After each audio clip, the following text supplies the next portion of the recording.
Uh, Kwanza nafurahi kwa sababu kipindi hichi mnakuja wengi sana waandishi wa habari.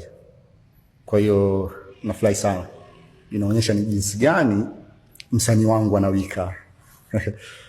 Labda nikwambie kitu ndugu mtangazaji, Siki ni msanii wa kipekee sana, tena mwenye sauti ya kipekee nzuri, nyororo, yenye kugusa mioyo ya watu. Sawa? Kwa hiyo umeshapata sasa kibana kifupi cha neno Siki. Tuna mengi tumeandaa na mengi yanakuja.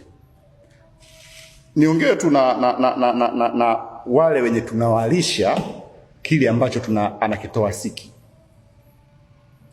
Tumeandaa vitu vingi sana kwa ajili yenu utazamaji, vingi sana na vinakuja, na hichi kilichopo sasa ni zaidi ya siku moja itakamilika, hata kama itachukua muda.